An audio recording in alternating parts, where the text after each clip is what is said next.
ल कठिन यात्रा गन्तव्यमा पुगेपछि चाहिँ साह्रै रमाइलो।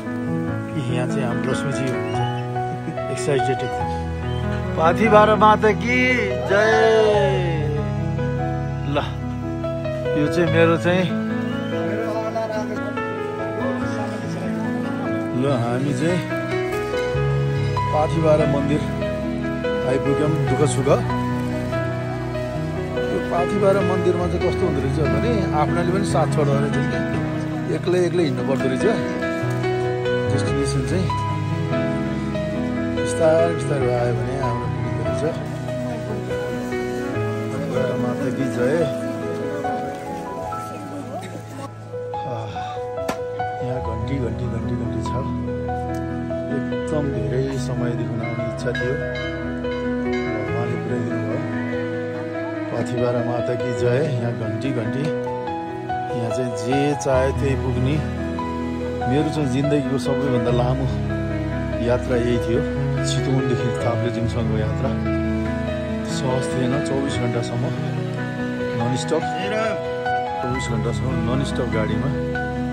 त्यसपछि हिजो बास बसेर वेदीमा बास बसेर अझ बिहानै 3:30 बजेबाट हिँडेको एराउन्ड 5:30 बजीसम्म आइपुग्यो। साथै मनमोहक भक्तजनहरूको लाइन छ। पाथिभराको यो ध्वजाहरूले सजिलो पाथिभरा मन्दिर यति हाइटमा लगभग 4000 फिट हाइट छ यसमा।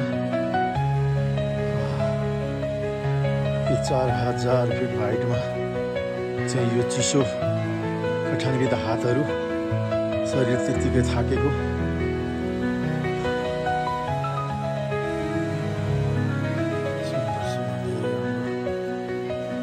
जिन्दगीमा ताकमा पुर्याउँछु भन्छन् भगवानले। सोचेको थिएँ यहाँ आउँछु। पाथिभरा माता की जय।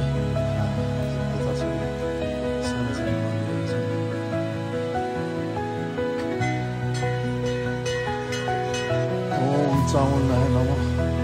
पाथिभरा की नमः। पाथिभरा माता की जय।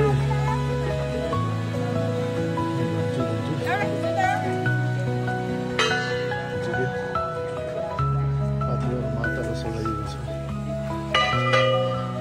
पाथिभरा माता की जय। इच्छा पुरा होस्, सबैको ताके चिता कुरा पुगोस्।